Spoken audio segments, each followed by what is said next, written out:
Call the meeting to order. Botts, Yes. Nichols, Lush, Yes. Williams, Miller, Yes. First item on the agenda this evening is the approval of the minutes for January 9th, 2012, which was a regular session. And I have moved that we approve those minutes. Second. Botts, Yes. Lush, Yes. Miller, Yes. Under new business resolutions this evening, we have Bill number 2012-06, a resolution authorizing the city manager to execute documents with Karen Brock Construction Incorporated for the construction of the Santabec Street Concrete Repairs Project. And this is up for reading and passage. Bruce? Yes, thank you, Your Honor. This is for a small project, and it's, removing some existing pavement areas, replacing with some new base and so on. And we had a lot of interest in this project. And to cover the details, we're going to turn to Kenzie Russell, Public Works Director.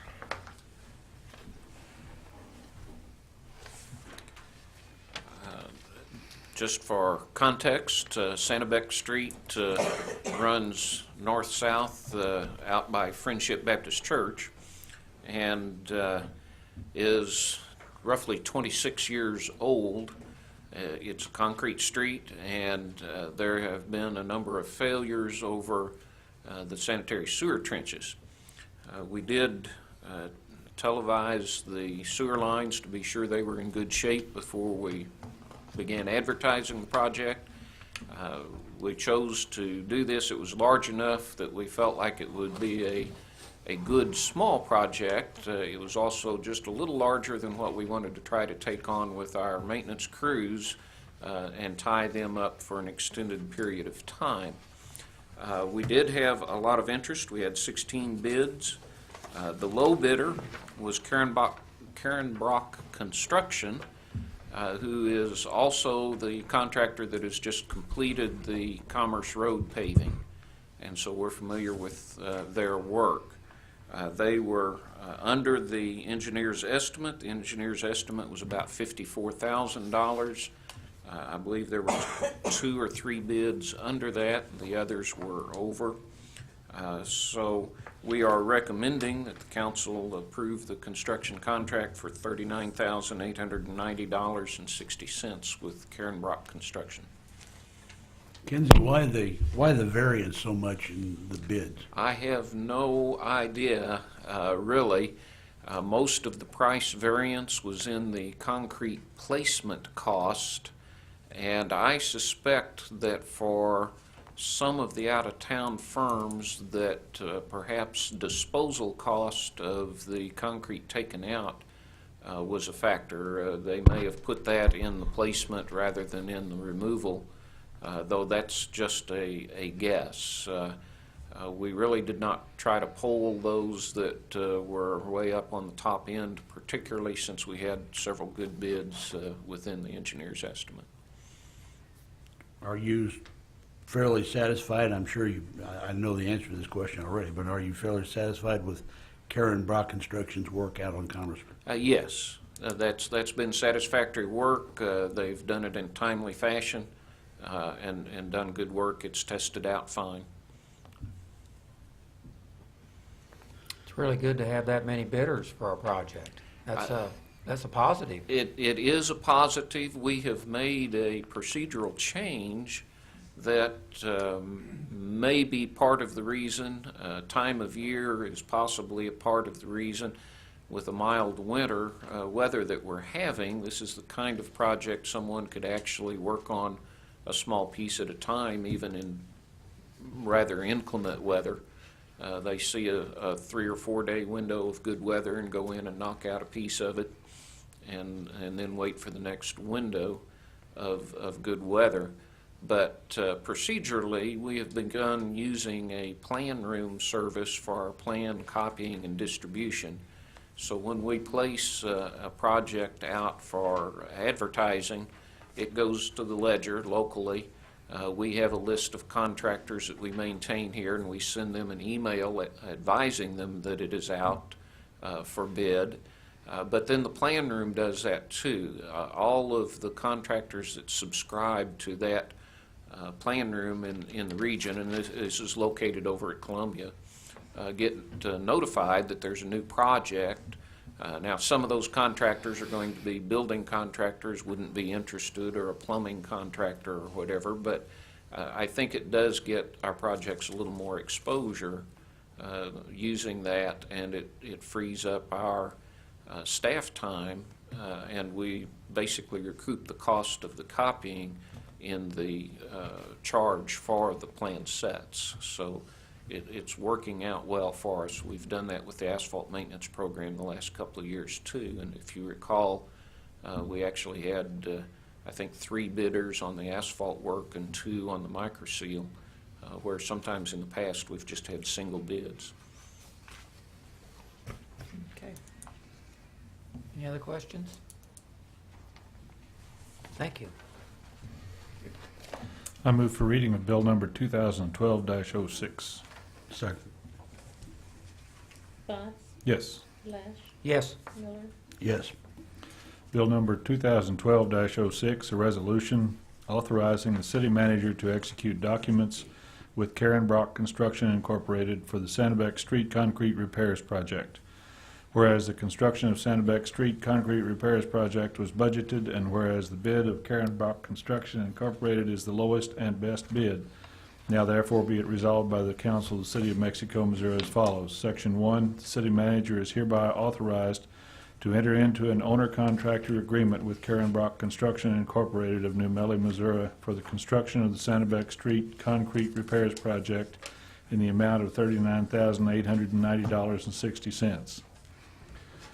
Move for passage of bill number 2012-06. Second. Botts, Yes. Lesh, Yes. Miller, Yes. Second new business resolution we have this evening is Bill number 2012-07, a resolution authorizing the city manager to sign a contract and change order with River City Construction for the wastewater treatment plant Phase 2 construction. This is also up for reading and passage. Bruce? Yes, Your Honor. I think, as we all know, that the wastewater system improvements is quite a large undertaking. It's a big project. As we know, we've broken down into 3 projects or 3 phases. Phase 1 is reaching completion. This is really dealing with Phase 2, and then, of course, we have Phase 3 coming up. And Phase 3 will certainly be based on how the first 2 phases produce and how we structure that.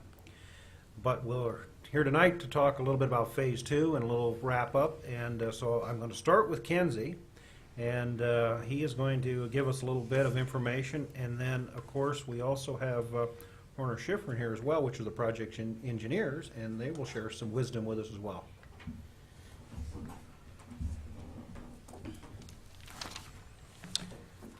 As Bruce mentioned, we are wrapping up Phase 1 construction work, and this is Phase 2. River City Construction is the low bidder for Phase 2. River City Construction has done a lot of work on the water treatment plant here in Mexico for Missouri American. They also helped us a couple of years ago when we had to replace the bushings in the old trickling filter. They came in, helped disassemble that and get those bushings put in basically on an emergency basis, and we were quite pleased with their response and work there.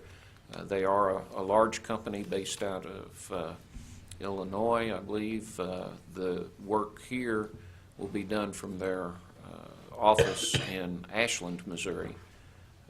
They have a fairly good-sized office there at Ashland. With the bidding and all of Phase 2, I'm going to let Jim McClish, our project manager, kind of cover the details of what's included in Phase 2 and kind of how we have arrived at the process that we have. We have the award of the contract, and then we have a change order to reduce the scope of the contract to fit into our budget. And so Jim, I think Jim has been here before, and so maybe everybody but Greg has heard him. I don't remember if Greg has or not. Thanks, Kinsey. It's been about almost a year to the day that we were in here talking about Phase 2, the design contract, and getting that part of the project moving on design. Bruce and Kinsey kind of asked me to roll in a little bit of an update on the overall project with you folks tonight too. So Phase 1 of the Phase 1 of the project was the initial plant rehabilitation contract. And what you see there that Drew's passing out is kind of a little agenda of what I'm going to talk from, plus your lovely color-coded diagram there. And basically, everything that's in blue was part of the Phase 1 construction contract. Kinsey brought to you last summer a major change order on that we bid an alternate for that trickling filter. That's that big blue circle over there on the right. So the contractor got a time extension to finish that up this past fall. It's in service, it's performing very well, and we're just one pay estimate away from closing out that contract. So that job is just about wrapped up except for some paperwork. That's kind of where Phase 1 stands. Phase 2 was bid this fall, back in December, and as Kinsey mentioned, River City was the low bidder. This is a lump sum base bid. It's evaluated based on the lowest responsible bidder. Their number was a little over $4.5 million. The next bidder was Bly Construction Company at almost $4.9 million. The third bidder was JC Industries at almost $6 million. So there's over $300,000 that separates the low bidder from the number 2 bidder. There was some alternates bid on the project, which after discussion with staff, they want to take a couple of those, which is why you see a figure in the award tonight of about $4.6 million. There's a boiler system out there that heats the sludge and also provides supplemental heat to one of the buildings out there. And after some further discussions during design, that thing really needs to be totally replaced because of its age. So that's kind of where we're at with the base bid on it. So River City is the recommendation for award. The deduct change order comes in. There's really a cash flow issue with the timing on the bonds. So the staff approached us and said, what can we do to change it? What's our priorities? And just to kind of refresh, the 11 by 17 you have in front of you there, the 4 green things, or 5 green boxes, is what's in Phase 2. There's a raw sewage pump station that needs to be rehabilitated. We have 2 new things there. There's a fine screen and a grit removal system that's up there towards the top of the page. Those are new systems. There's no fine screen in the plant right now. The grit system would replace some antiquated 1930s technology that's out there in that plant. And then down in the lower right-hand corner, you see a couple of square boxes. That's on the anaerobic digester system. Those have also been around for a long time and are due for rehabilitation. So knowing what we had to work with for a Phase 2 budget, we kind of brought things back down and gave staff a couple of different options, but we basically concluded that the priorities were the pump station, the digester, the aeration basins, there's some rehab work out there, and then the new grit and the fine screen facility. So the influent pump station is a number 1 priority on the project because of its age and the failure risk and the plant capacity issues. That current facility can't pump 6 MGD through the plant, and we need to get that flow rate up. Part of the Phase 1 improvements was to improve the ability of the plant to handle the flow. Now we got to get the pump station to be able to deliver it. That facility's been around since the 60s. It had a little bit of modifications to it in the 90s, and it's time for it to be replaced. The pumps, I know Rick worries about it all the time, so does Kinsey. So that's a complete gutting of it and rebuilding of it, reusing the existing structure that's there. The second priority is the anaerobic digesters. One of those tanks dates back, I believe, to the 30s. The other one dates back to the 60s. They've had some modifications to them over the years, but currently the mixing system on it doesn't work, hasn't been functional for quite a few years. And based on some additional investigations we did during design, there is a significant quantity of grit and material in those tanks that needs to be cleaned out. And those issues there, it's a equipment failure issue that needs to be dealt with. We've also got an age issue and regulatory compliance.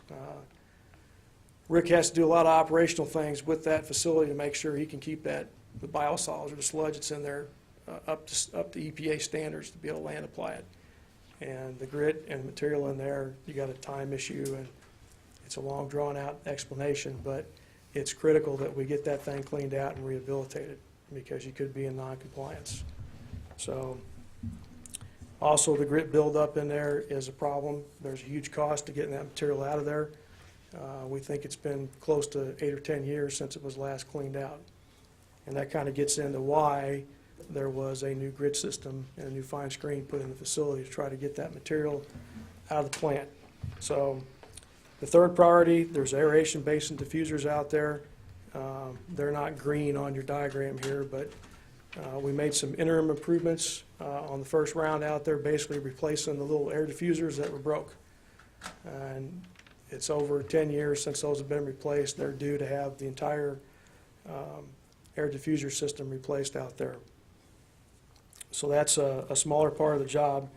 The fourth priority was the grit and screen facility, and this is something that, in discussions with staff, that we can defer for a short term.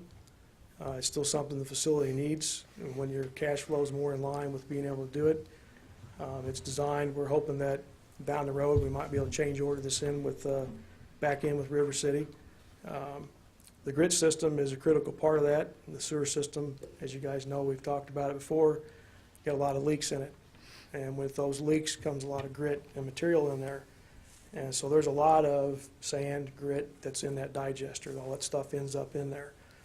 So part of the plan was to put a new high-tech grit system in there to get that material out, because rehabbing the sewer system, frankly, it's a long-term challenge. It's not something that's going to fix itself overnight. There's going to be a large investment in that with time to get through that. So the fine screen there is not on the immediate have need, but it's close. That facility cleans up the sludge a lot better. Take a lot of those things that should be going to a landfill instead of out on the farm field. It'll take those out of there. That's a pretty small opening, 1/4 inch diameter, so you can imagine it strains a lot of stuff out of that wastewater. So that facility could be held off for the short term. Again, the immediate needs are the pump station, the aeration, and the anaerobic digester.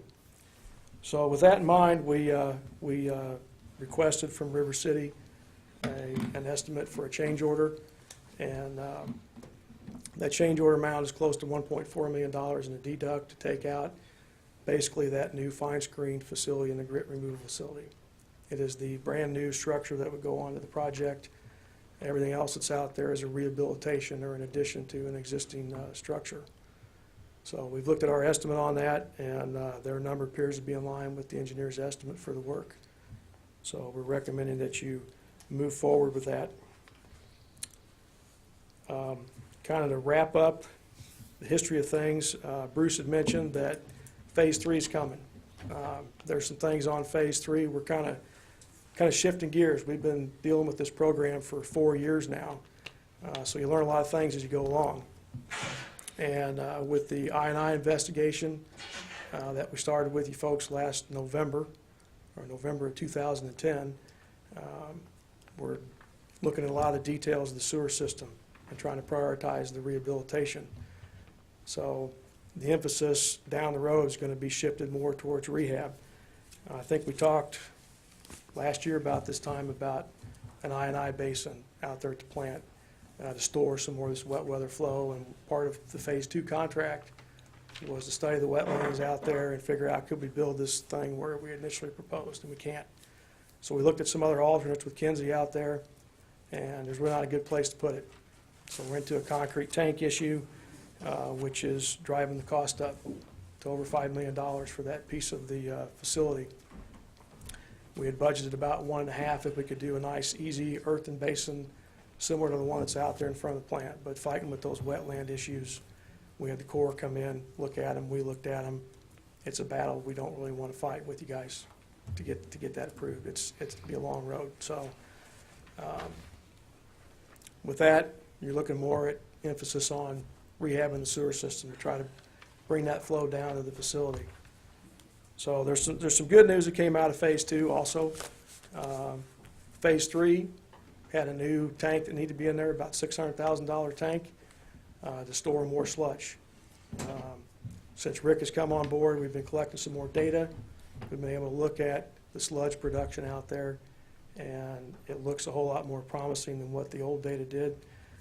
So we don't believe that tank is going to be needed in the future. So that's $600,000 that you can spend on fine screens or sewer rehabilitation or other things in the program, which is good. So I think Phase 3, as far as the treatment plant goes, is going to be scaled back, depending on how the timing goes with the cash flow, the screen, the grit. Could be the Phase 3 thing.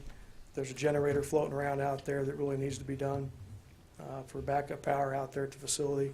So that's going to be the big things in there, and then the money that is left over in the program really needs to go towards sewer rehabilitation. And we're pretty close to having the Phase 1 study wrapped up. Rick and Kinsey got their guys out there working on TV and some sewers to make confirmation on some areas and doing some dye testing.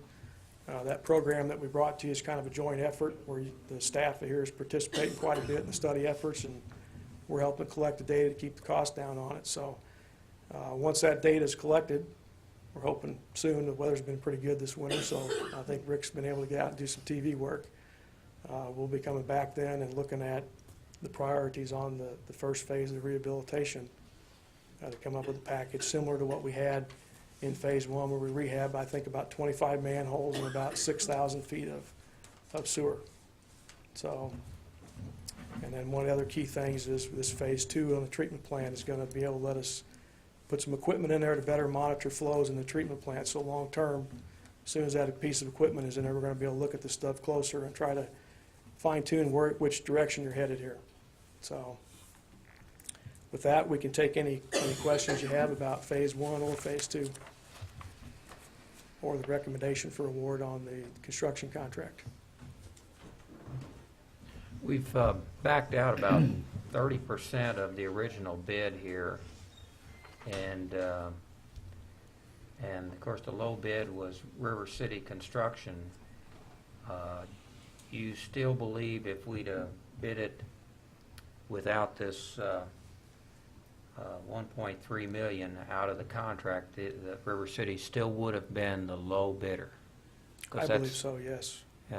based on you looking at the engineer's estimates and going, because that's pretty important. It is. Yeah. And they're lump sum bids. When you look at the grand scheme there, I mean, they won fair and square on the scope of work that's out there. Yeah. And frankly, the screen and the grit thing is the easy thing for the contractors to build. It's a structure that sits out there by itself. It's what they're used to doing. The high risk on the jobs is in this pump station and the anaerobic digester, because you just don't always know what you're getting into there when you're cutting into an existing facility. So to answer your question, yes, I think it would still have been low based on the information we have. Okay.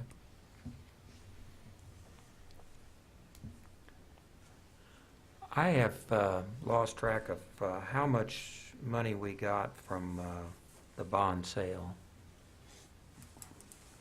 As do far we- as usable for the project, Right, correct. $5,036,160.80. $5,036,000. Okay. Right. I think you just want to know what we got from the box. Okay. What I was reminding Roger of there is that that's what we got from the bond sale, but then we used $975,000 of that on the trickling filter. Okay. So what we have available for Phase 2 construction is less than that. Okay. I understand why you had to back it out.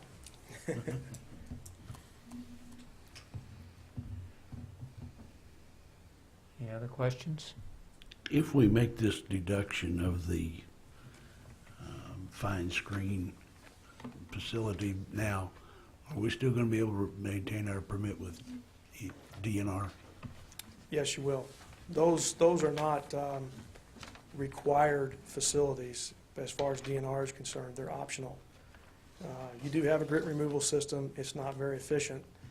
There's a lot of treatment plants that don't have grit and screening, okay? But they're dealing with a lot of issues because of that. The grit is hard on the equipment. Rick can attest to it. You start pumping sand and grit through all these pumps, it's extra wear and tear on them. It's extra material that you have to haul off to a farm to land apply. So if you get that stuff out of there, it goes a nice little short haul to the landfill. Same way with the screenings.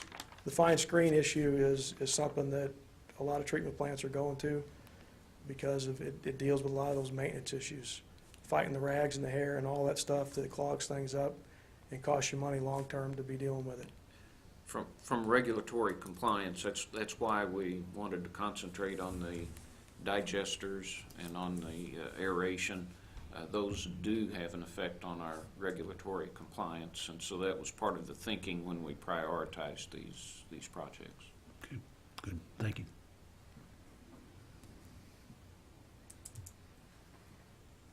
Okay, thank you.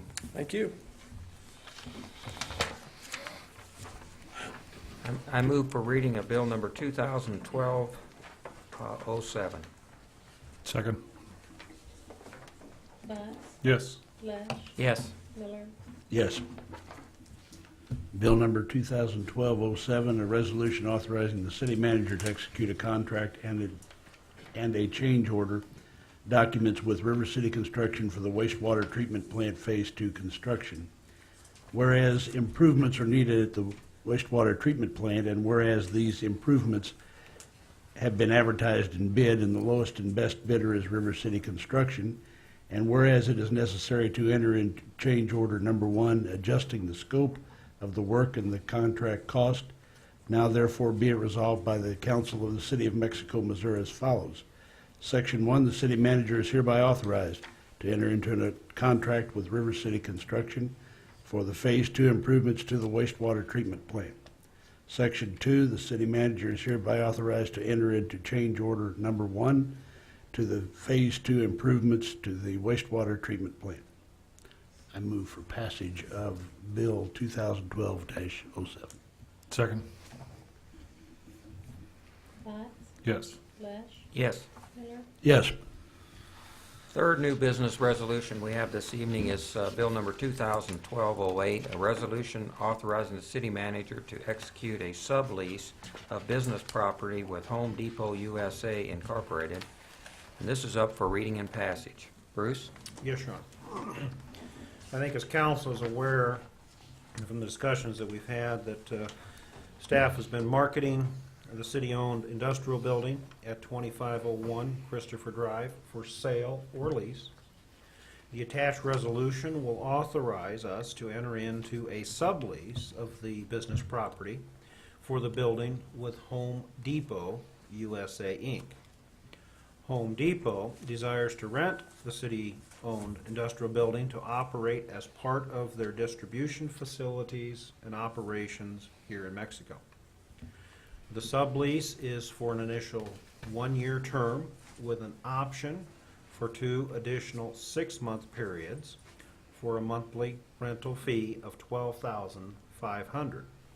Plus, we have a rental increase of 2% after the first year. We are recommending the staff proceed with the reading and passage of the attached resolution authorizing myself to sign and enter into the sublease with Home Depot. And I certainly want to thank Russell for all of his work on this.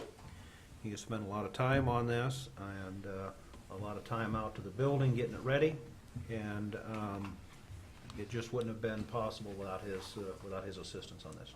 Thank you very much. Well, this is certainly positive since it helps us with our budget as well in 2012. So that's a real positive thing, and we appreciate your efforts on that. Any questions?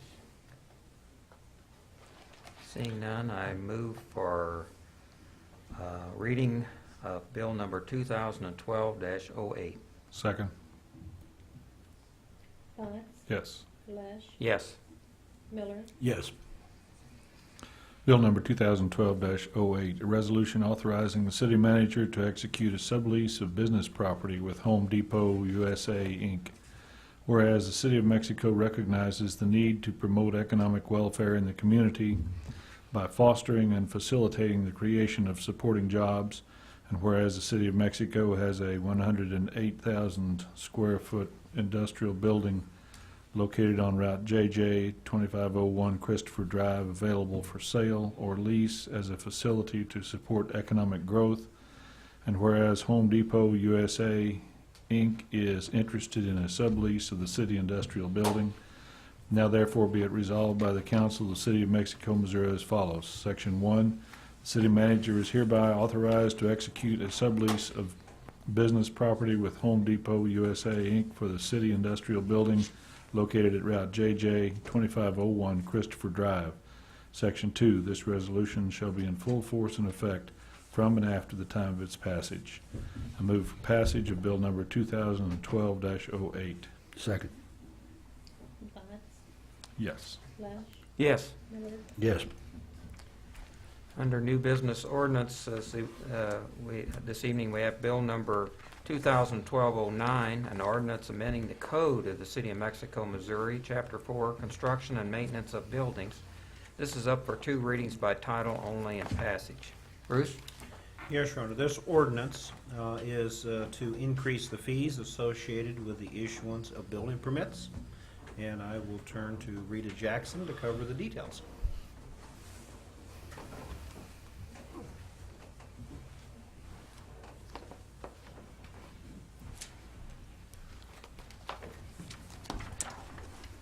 This ordinance amends certain sections of Chapter 4, Construction and Maintenance of Buildings.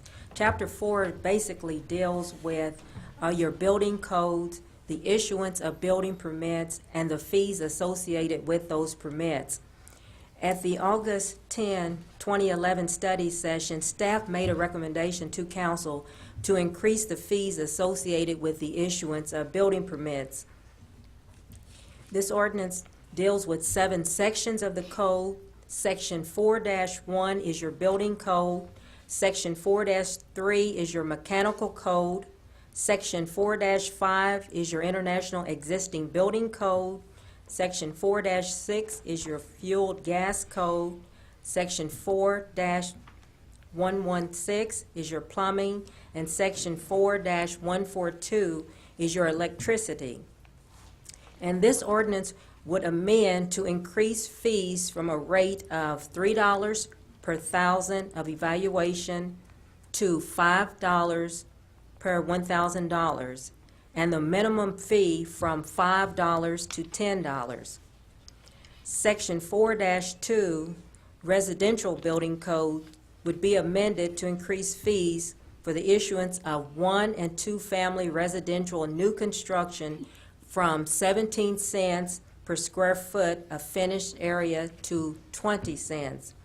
And basically what that does, we'll do in layman terms, let's say today Jackson Construction came in to the building inspection office, and they would like a permit to upgrade their electrical service. I'm going to use small numbers here. Let's say that the permit would be $3,000. Today, that fee would cost me $9. Tomorrow, the increase would make that $15.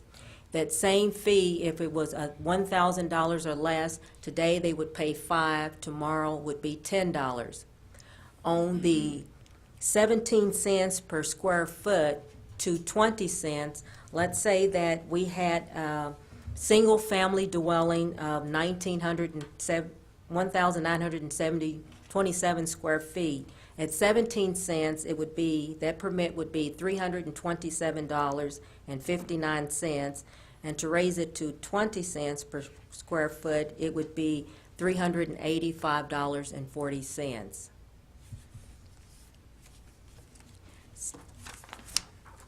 Staff recommends that council proceed with 2 readings by title only and passage of the attached ordinance.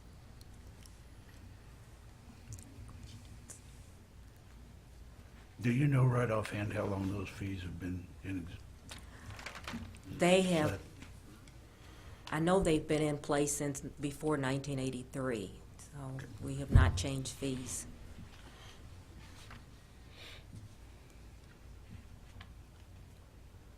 And staff has been talking to the contractors as they come in to kind of let them know that these fees will be increased because we do have some larger jobs coming up, projects, and we wanted to make them aware that the fees were going to be increased.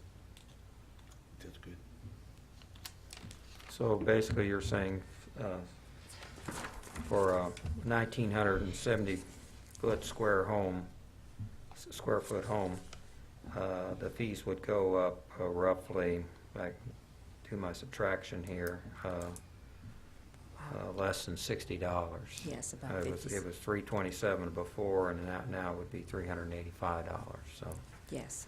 and the last time that you know that they were changed was 1983. Is that? Well, they wasn't changed then. I came in Oh, 1983, okay. and they were, Okay. So they've been in Those effect for at least 30 years then, Yeah. or Yes. longer. So, and I'm sure this compares favorably with what other communities charge. yes. Probably less, even with the increase. At least that's what we surmised At the s- last August when we discussed it. Okay. Because I think we used the example for Columbia, although their square foot might be less, they would also go back and tack on each additional permit, your electrical, your plumbing, and your mechanical. And basically, when you look at it in the end, the fees come out to about the same. Okay.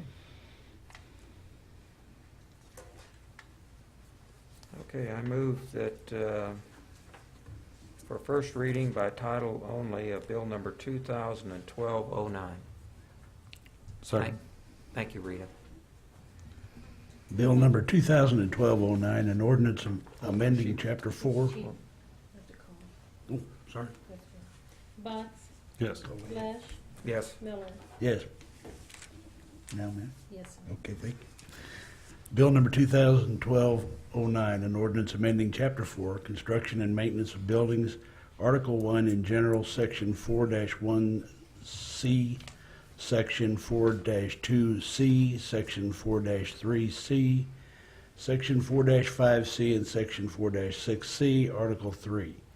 Plumbing, Section 4-116C, and Article 4. Electricity, Section 4-142C of the Mexico City Codes. I move for second reading of Bill number 2012-09, title only. Second. Box, Yes. Flash, Yes. Miller. Yes.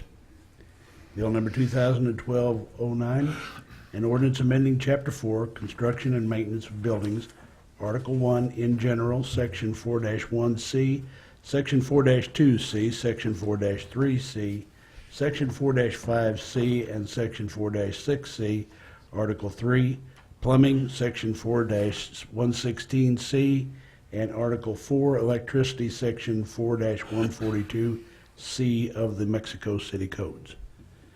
I move for passage of Bill number 2012-09. Second. Box, Yes. Flash, Yes. Miller. Yes. Okay, under other business this evening, we have a staff report, a letter of support on the U.S. Highway 54 Coalition. And Bruce? Yes, thank you, Your Honor.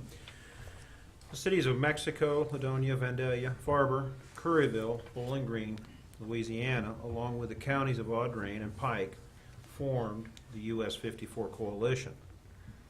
What their focus is for the need to extend US 54 corridor by upgrading it to a shared 4-lane highway. The idea is to support economic development and provide for safer travel as well as more efficient and effective travel. The other supporting members of the coalition are the cities of Fulton, Jefferson City, Clarksville, along with the Mark Twain Regional Council of Governments.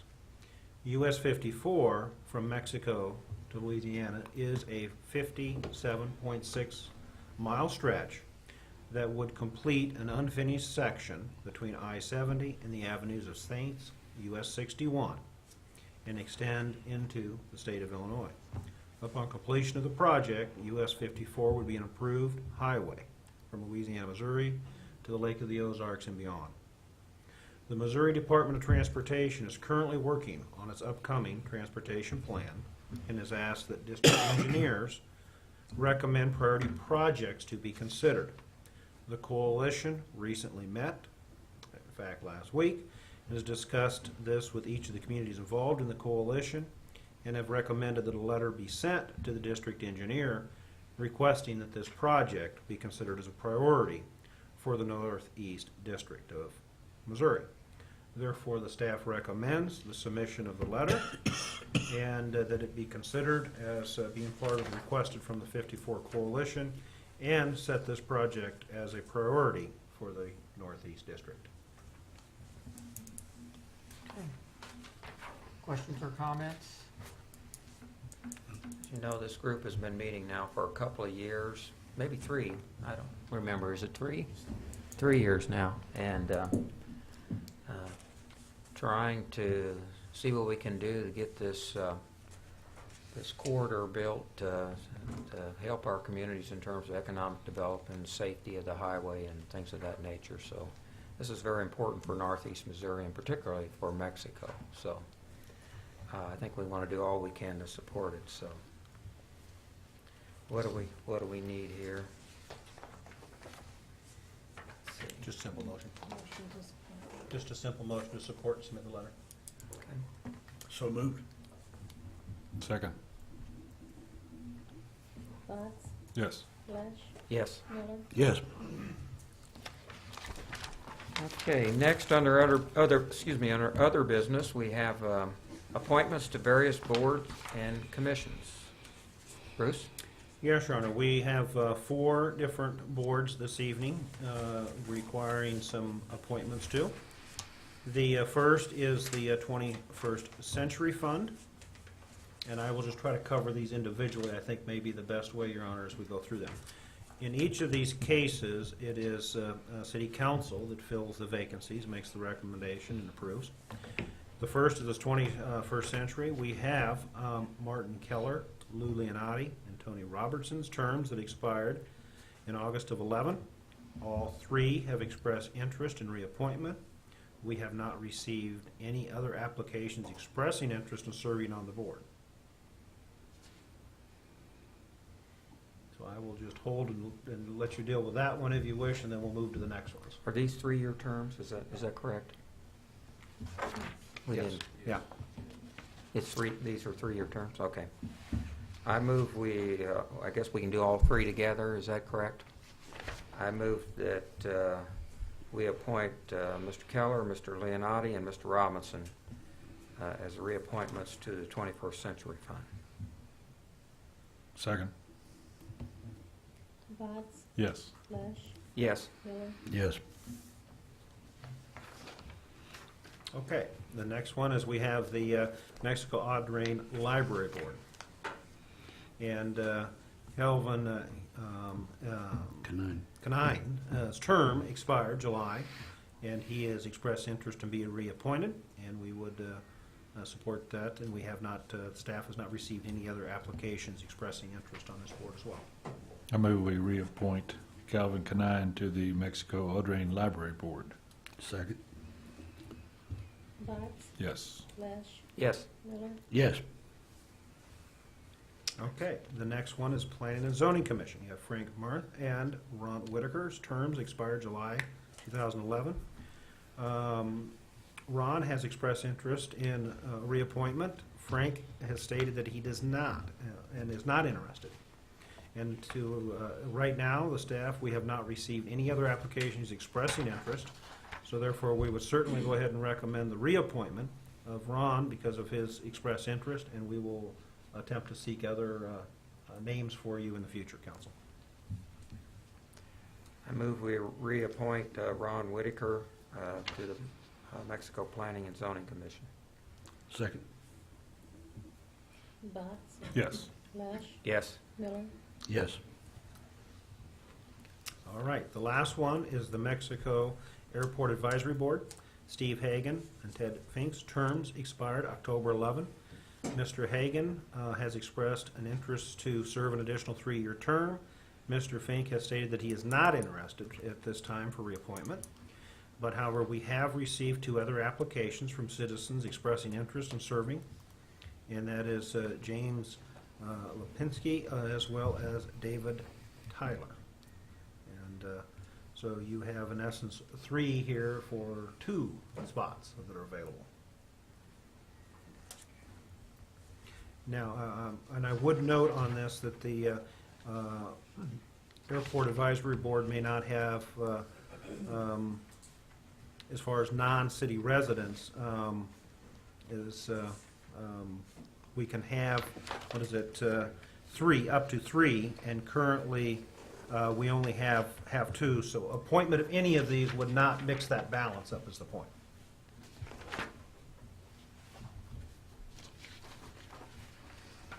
Need to take them one at a time then, I guess. I move that Steve Hagan be reappointed to the Mexico Airport Advisory Board. Second. Butts, Yes. Lesh, Yes. Miller, Yes.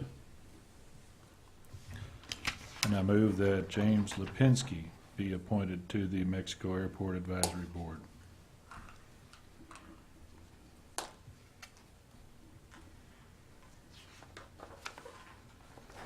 Second. Butts, Yes. Lesh, Yes. Miller, Yes.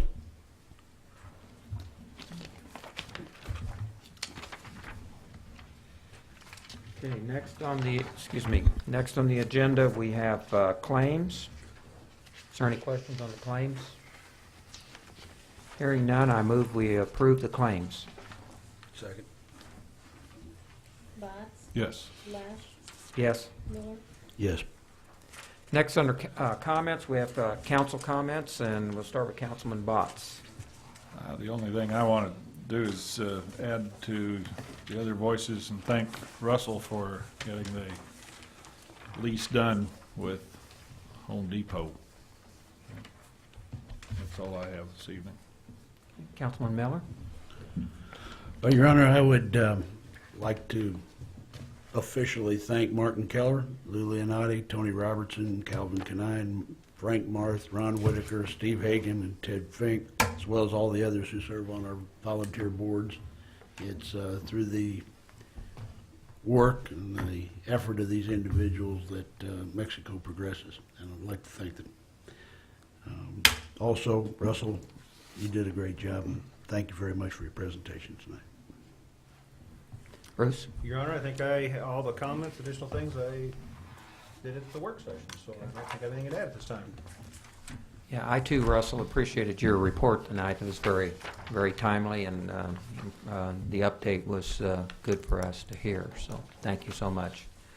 We're ready for public comments. Are there any public comments at this point? Hearing none or seeing none, I move we adjourn. Second. Butts, Yes. Lesh, Yes. Miller, Yes.